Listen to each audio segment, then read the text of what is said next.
আসসালামু আলাইকুম রহমতুল্লাহি বারাকাতুহু।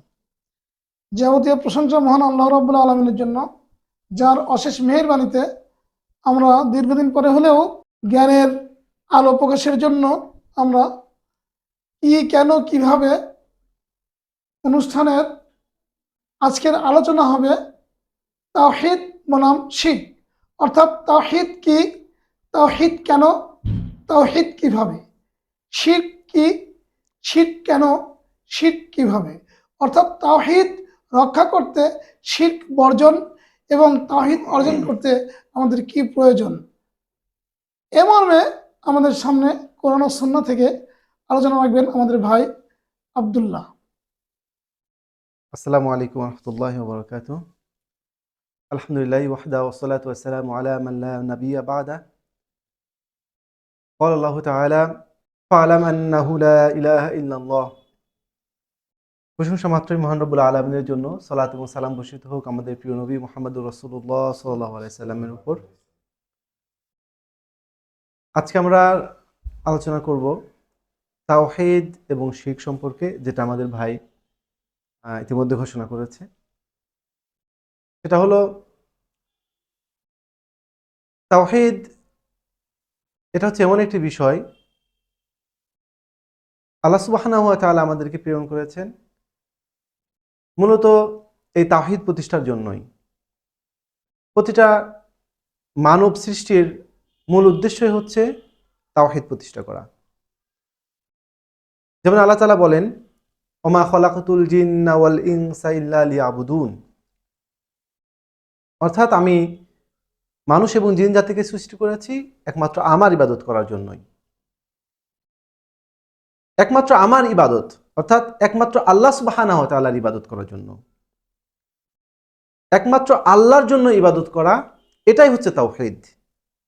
এবং আল্লাহ সুবহানাহু ওয়া তাআলা এই উদ্দেশ্যে মানুষ এবং জিন জাতিকে সৃষ্টি করেছেন। তাহলে আমরা বুঝতে পারি মূলত তাওহীদ প্রতিষ্ঠার জন্যই আল্লাহ তাআলা এই মানব জাতিকে সৃষ্টি করেছেন এবং প্রতিটা নবী এবং রাসূলদেরকে আল্লাহ তার জাতির নিকটে প্রেরণ করেছেন, সেটা হচ্ছে এই তাওহীদ প্রতিষ্ঠার জন্যই। যেমন আল্লাহ তাআলা বলেন, ওয়ালাকাদ বাআসনা ফি কুল্লি উম্মাতির রাসূলান আন ইয়াবুদুল্লাহা ওয়াজতানিবুত তাগুত, যে আমি প্রতিটি জাতির নিকটে রাসূলদেরকে প্রেরণ করেছি, তার কওমের কাছে প্রেরণ করেছি এই মর্মে যে তারা তাদের কাছে গিয়ে বলবে যে তোমরা একমাত্র আল্লাহর ইবাদত করো এবং যত প্রকার তাগুত আছে, আল্লাহ ছাড়া যাদের ইবাদত করা হয়, তাদেরকে তোমরা বর্জন করো। এর দ্বারাও আমরা বুঝতে পারি যে প্রতিটা নবী এবং রাসূলদেরকে আল্লাহ তাআলা প্রেরণ করেছেন মূলত এই তাওহীদ প্রতিষ্ঠার জন্যই।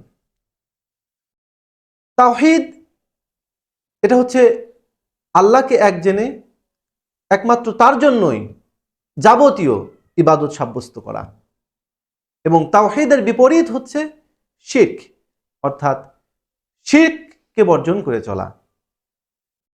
তাওহীদের মূল কথা হচ্ছে লা ইলাহা ইল্লাল্লাহ, অর্থাৎ লা মা'বুদা বিহাক্কিন ইল্লাল্লাহ, আল্লাহ ছাড়া ইবাদতের যোগ্য সত্য কোনো মাবুদ নেই। লা ইলাহা ইল্লাল্লাহ, এটা হচ্ছে তাওহীদের মূল বাণী, এটাই হচ্ছে আমাদের কালিমা, এটাই হচ্ছে কালিমাতুত তাওহীদ। তাওহীদ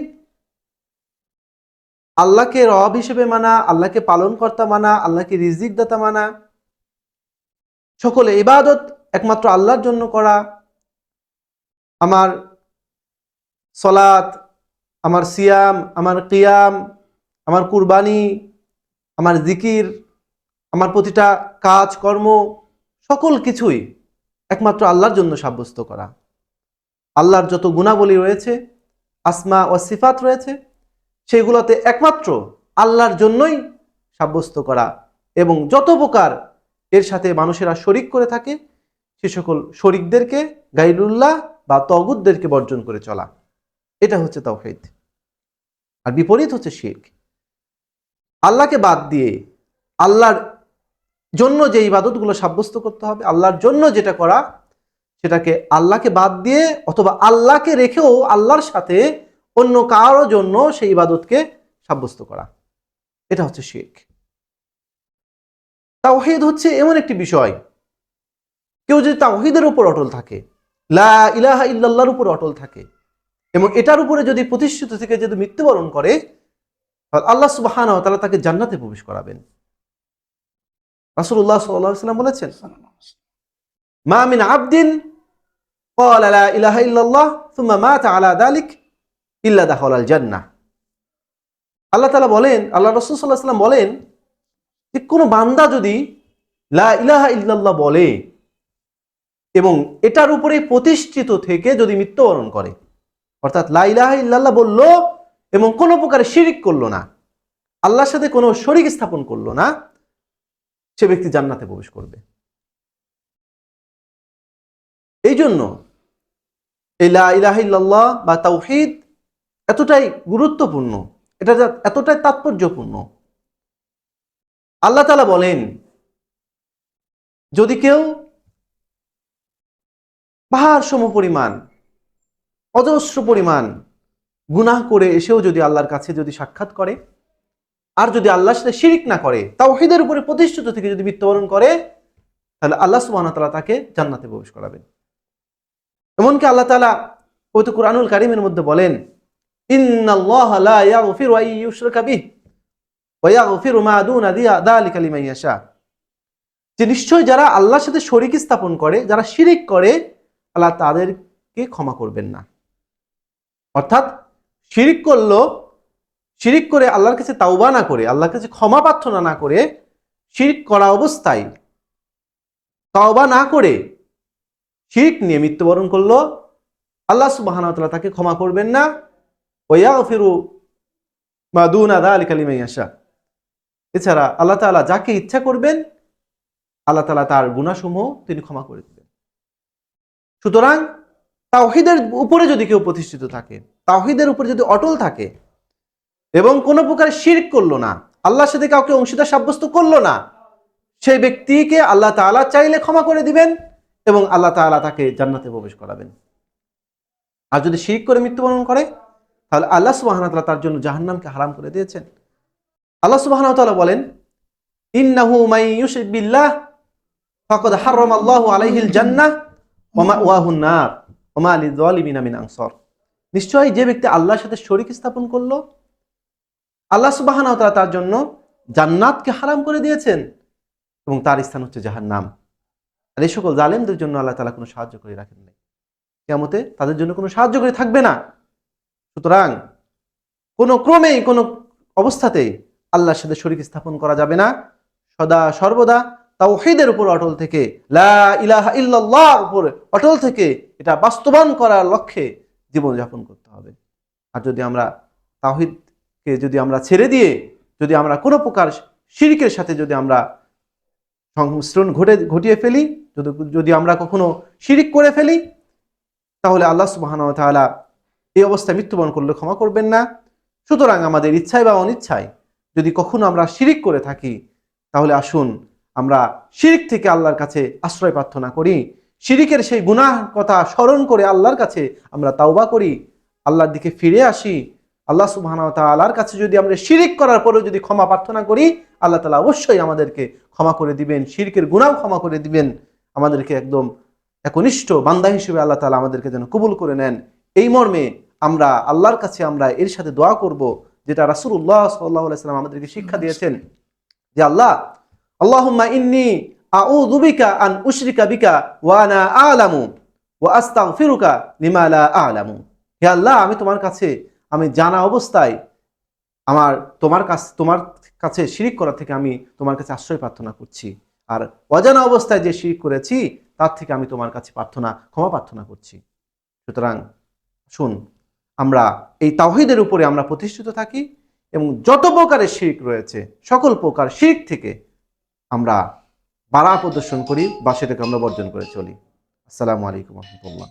ধন্যবাদ আমাদের ভাই আব্দুল্লাহকে। তার আলোচনা শুনে আমরা অনেক কিছু বুঝতে পারলাম, কিন্তু আমাদেরকে বুঝতে হবে যে আসলে তাওহীদ কি কেন, তাওহীদ কিভাবে, আমরা সহজে বুঝতে পারি তাওহীদ কি। তাওহীদ হচ্ছে আল্লাহর একত্ববাদ। আল্লাহ একত্ববাদ অর্থাৎ আল্লাহর পরিচয়। আল্লাহ রাব্বুল আলামিন সূরা ইখলাসের মধ্যে তার পরিচয় দিয়েছেন, বলতে বলেছেন কি, কুল বলো আল্লাহু আহাদ, আল্লাহ কি, কুল হু আল্লাহু আহাদ, বলো আল্লাহ এক। তার মানে একত্ববাদের মূল কথা হচ্ছে এক। একত্ববাদের মূল কথা এক। আমরা বুঝি 1 থেকে 9 পর্যন্ত এটাকে বলা হয় একক। 1 থেকে 9 পর্যন্ত বলা হয় একক। আর এক বলতে শুধু এককেই বোঝানো হয়।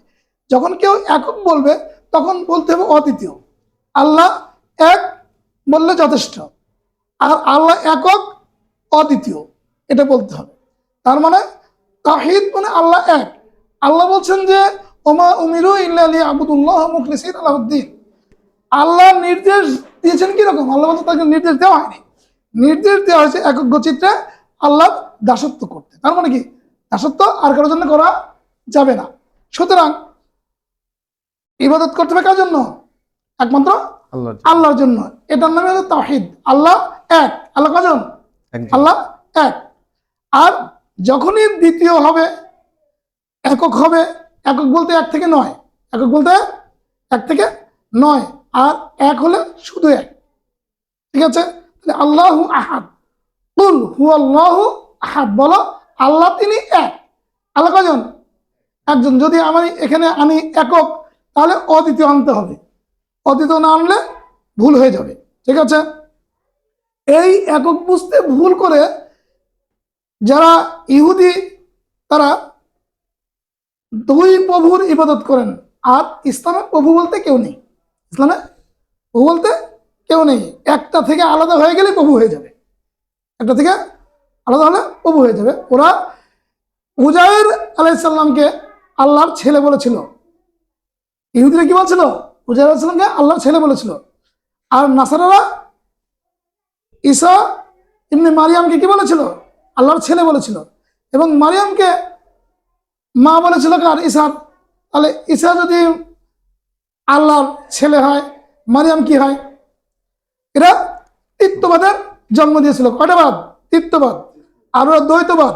আর আমরা যারা মুশরিক দেখতে পাই তারা হচ্ছে মানে বহুত্ববাদ। এগুলো বহুত্ববাদ। বহুত্ববাদীদের মধ্যে হিন্দুদেরকে 1 নম্বরে আনা হয়। হিন্দুরা কি? বহুত্ববাদ, মুশরিক, মালউন। এদের উপরে আল্লাহ লানত, ফালানাতুল্লাহি ওয়াল মালাইকাতি ওয়ান নাসি আজমাইন। আল্লাহর লানত, ফেরেশতাদের লানত, সমস্ত সৃষ্টিকুলদের লানত। কাদের উপর? বহুত্ববাদীদের উপর, অর্থাৎ মালউনদের উপর। কাদের উপর? মালুন। যাদেরকে আমরা মালুন বলি, মালান বলে আমরা সাধারণত হিন্দু বলি, মুশরিক। এরা তো মূল মুশরিক। এটা কি? মূল মুশরিক। যত কল্লা তত আল্লাহ, এদের যত কল্লা তত আল্লাহ। নাউজুবিল্লাহ, আমাদেরকে বাঁচতে হবে। এবং যারা খ্রিস্টান, নাসারা, ইসাই, এদেরকে বলা কি? ইসাই, নাসারা, খ্রিস্টান। আমরা মনে করি যে এগুলি এক একটা আলাদা, না, এরা এক। এরা ঈসা ইবনে মারিয়ামকে আল্লাহর পুত্র বলেছে এবং মারিয়ামকে আল্লাহর স্ত্রী বলেছে। নাউজুবিল্লাহ, এটা আমাদের মুখে কখনোই শোভনীয় নয়। এবং উজাইর আলাইহিস সালামকে আল্লাহর পুত্র বলছে, এটা ইহুদিরা। ইহুদি কি? উজাইরকে আল্লাহর পুত্র বলছে, এই জন্য ওরা মুশরিক। আর নাসারারা ঈসা আলাইহিস সালামকে আল্লাহর পুত্র বলছে, এই জন্য ওরা মুশরিক। আর হিন্দুরা, বৌদ্ধবাদীরা সব কিছুকে আল্লাহর সাথে মিলিয়ে দিয়েছে। অর্থাৎ 360টি প্রতিমার জায়গায় একজনকে এলা মানা যাবে না, এটা হচ্ছে ওদের কথা। ফলে মুশরিক কয় প্রকার পেলাম আমরা? মুশরিক কয় প্রকার পেলাম? 3 প্রকার। একটা হচ্ছে দ্বৈতবাদী, আর তৃত্ববাদী, আর হচ্ছে বহুত্ববাদী। এই 3 প্রকার মুশরিক। ঠিক আছে, মুশরিক কয় প্রকার? 3 প্রকার। 3 প্রকার। আর যারা মুসলিম তারা হচ্ছে 1 প্রকার। মুসলিম কয় প্রকার? 1 প্রকার। শুধু তাদের একটি বাণী, এই বাণীর সাথে মিলে গেলে সবাই এক হয়ে যায়।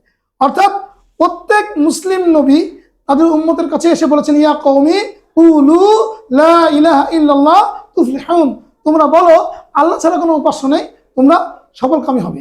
এই জন্য কেউ বলছেন, যেখানে শিরক, শুধু অনাচার, অনধিকার আর পাপাচার, সেখানে তাওহীদ খর্গ কৃপান, দাওয়াত জিহাদ তাওহীদি নিশান। যেখানে বিধানের মর্মলুপ্ত, লোহ অপ্রীতি আর বিভক্ত, সেখানে শিক্ষা আলোর সন্ধান, হক ও বাতিলের দেয় সমাধান। আমাদের বুঝতে হবে যে এর মূল হচ্ছে মর্ম বিশ্লেষণ। যখন আমরা মর্ম না বুঝে কর্ম করি তখন আমার ধর্ম নষ্ট হয়ে যায়। এই জন্য কেউ বলছেন যেখানে বিধানের মর্মলুপ্ত, লোহ অপ্রীতি আর বিভক্ত, সেখানে সেখানে কি সেখানে বিধানের মর্ম বিশ্লেষণ, ন্যায় প্রীতি আর ঐক্যের আসন। এসব ভাই করি তাওহীদ, করি ইসলামী শিক্ষা, বিধানের মর্ম বুঝে নেই ইসলামী দীক্ষা। মর্ম বুঝতে হবে কেমন, এটা বুঝতে হবে। মর্ম কেমন ভাবে বুঝতে হবে? আল্লাহ রাব্বুল আলামিন বলছেন কি যে আলা লিল্লাহি দীনুল খালিস, দিনটাকে খালেস রাখতে হবে কার জন্য? আল্লাহর জন্য, আর কারো জন্য খালেস রাখা যাবে না। সুতরাং ইবাদত একমাত্র কার জন্য করতে হবে? আল্লাহর জন্য। ইবাদত করতে হবে এইভাবে, আল্লাহ কান্নাকা তারাহু, আমি ইবাদত করবো, তুমি ইবাদত করছে এমন ভাবে যেন তোমাকে আল্লাহ দেখছেন। পাইলাম তখন তারাহু, যদি তিনি তোমাকে না দেখেন, কি তুমি যদি তাকে না দাও, বলা হচ্ছে এমন ভাবে তুমি ইবাদত করো যেন তুমি আল্লাহকে দেখছো। যদি তুমি আল্লাহকে না দেখো তাহলে আল্লাহ তো তোমাকে দেখছেন। আল্লাহ কান্নাকা তারাহু, তুমি এমন ভাবে ইবাদত করবে যেন তুমি আল্লাহকে দেখছো। পাইলাম তখন তারাহু, যদি তুমি দেখতে না পাও তাকে, তাহলে অবশ্যই তিনি তোমাকে দেখছেন। এটা হচ্ছে তাওহীদের মূল শর্ত। তার মানে আল্লাহ ছাড়া অন্য কারো ইবাদত করা যাবে না। এই জন্য হাদিসে কুদসিতে আসছে, যদি কেউ আল্লাহর সাথে সাক্ষাৎ করে এই অবস্থায়, সে আসমান জমিন পরিপূর্ণ পাপ করেছে কিন্তু আল্লাহর সাথে শিরক করেনি, আল্লাহর সাথে শিরক করেনি, আল্লাহ তার কাছে আসমান জমিন পরিপূর্ণ ক্ষমা নিয়ে আসবেন এবং তাকে ক্ষমা করে দিবেন, ফলে সে জান্নাতি হয়ে যাবে। আর যদি কেউ পক্ষান্তরে কেউ আল্লাহর সাথে শিরক করেছে, সে বহুত ইবাদত করেছে, ইবাদত বন্দিকে খুব করেছে, করার পরে আল্লাহর সাথে একটা শিরক করেছে, আল্লাহ রাব্বুল আলামিন তার কাছে আসমান জমিন পরিপূর্ণ গুনাহ নিয়ে আসবেন এবং তাকে গুনায় বিমোচিত করে দিবেন, ফলে সে জাহান্নামী হয়ে যাবে।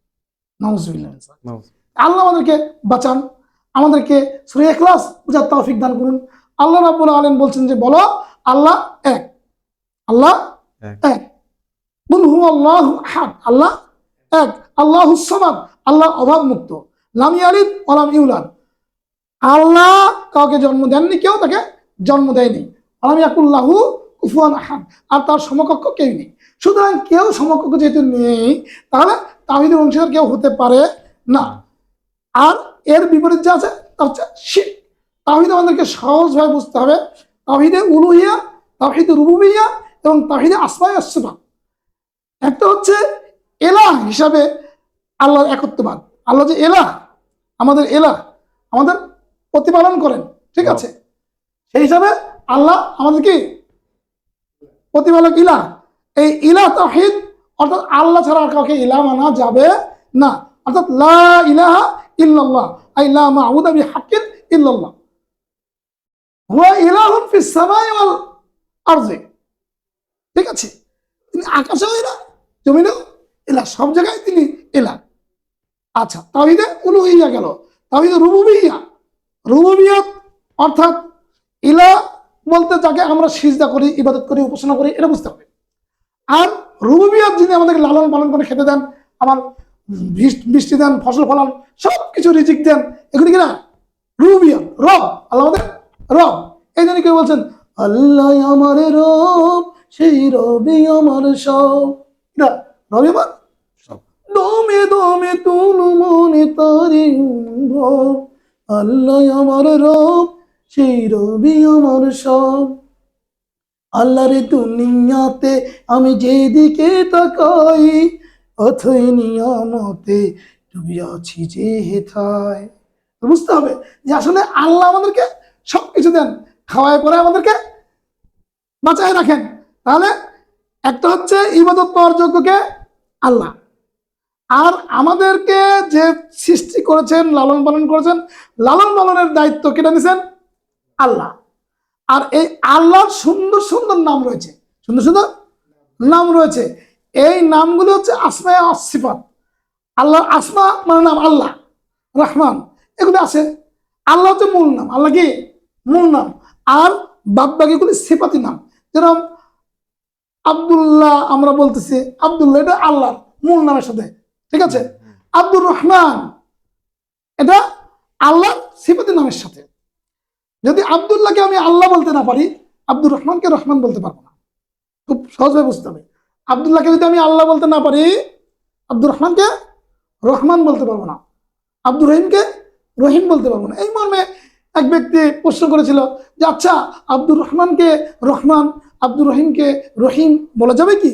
তখন আমি বলেছিলাম যে হ্যাঁ, আব্দুল্লাহকে যদি আল্লাহ বলা যায় তাহলে আব্দুর রহমানকে রহমান বলা যাবে, আব্দুর রহিমকে রাহিম বলা যাবে। আমাদেরকে বুঝতে হবে তাওহীদে আসমা সিফাত বিরাট একটা জিনিস। তাওহীদে আসমা সিফাত মানে আল্লাহর নাম এবং গুণ নিয়ে কাউকে শিরকিয়াত করা যাবে না, সংমিশ্রিত করা যাবে না। ঠিক আছে? এই জন্যে আল্লাহ কি বলছেন যে ওমা উমিরু ইল্লা লিয়াবুদুল্লাহ মুখলিসিনা লাহুদ্দিন আই আলা লিল্লাহি দীনুল খালিস। দিনটাকে আল্লাহর জন্য খালেস রাখতে হবে, অন্য কাউকে ভাগ দেওয়া যাবে না। অর্থাৎ উলুহিয়াতে ইবাদত করার যোগ্য একমাত্র আল্লাহ, রুবুবিয়াতে লালন পালনের একমাত্র মালিক আল্লাহ, আর আসমা সিফাতের গুণে ভরপুর নাম একমাত্র আল্লাহরই, আমাদের নয়। যদি আমরা তার নামের সাথে নাম রাখি তাহলে আব্দ যোগ করে রাখতে হবে, আব্দুল্লাহ, আব্দুর রহমান, আব্দুল কুদ্দুস, আব্দুল মালিক, এইভাবে নাম রাখতে হবে। আল্লাহ রাব্বুল আলামিন আমাদেরকে সঠিক জ্ঞান, সঠিক বুঝ দান করুন, যাতে করে তাওহীদ গ্রহণ করে আমরা কবরে যেতে পারি। এই জন্য রাসূলুল্লাহ সাল্লাল্লাহু আলাইহি ওয়াসাল্লাম বলেছেন আল আমবিয়াউ ইখওয়াতুন, আল আমবিয়াউ ইখওয়াতুন ওয়া দীনুহুম ওয়াহিদ। প্রত্যেক নবী ছিলেন ভাই ভাই, আর তাদের দিন ছিল এক। আই কুল্লু রাসূল দাওয়া ইলা তাওহীদ, প্রত্যেক রাসূল তাওহীদের দিকে, আল্লাহর একত্ববাদের দিকে দাওয়াত দিয়েছেন। এটা হচ্ছে মূল দাওয়াত, এটাই মূল দাওয়াত। এই জন্য আল্লাহ রাব্বুল আলামিন বলছেন যে এমন কোন রাসূল আমি আপনার পুরো প্রেরণ করি নাই যাকে এই ওহী না দিয়েছি, এই বাণী না দিয়েছি যে আল্লাহ ছাড়া কোনো উপাস্য নেই। ঠিক আছে? এটা বুঝতে হবে। তো এই জন্য মহান আল্লাহ রাব্বুল আলামিন ভালো করে রাসূল সাল্লাল্লাহু আলাইহি ওয়াসাল্লাম বলছেন ফালাম আন্নাহু লা ইলাহা ইল্লাল্লাহ, ফালাম ভালো করে জানো, মানে প্রকৃত জ্ঞান অর্জন করো কি যে আন্নাহু লা ইলাহা ইল্লাল্লাহ, প্রকৃতপক্ষে আল্লাহ তিনি, যিনি ছাড়া কোনো উপাস্য নেই। আর এই মর্মে আর কারোর নাম সংযোজন না করে আল্লাহ বলছেন যে তুমি তোমার জন্য ক্ষমা প্রার্থনা করো, তুমি যে গুনাহ করেছো, এবং মুমিনরা যে গুনাহ করেছে সেই গুনাহের জন্য ক্ষমা প্রার্থনা করো। তাহলে প্রসেস শিক্ষা দাও, তুমি কি প্রসেস শিক্ষা দাও। তাহলে তাওহীদ মানতে, শিরক থেকে বাঁচতে রাসূল সাল্লাল্লাহু আলাইহি ওয়াসাল্লামের নীতি অনুসরণ করা জরুরি নাকি জরুরি নয়?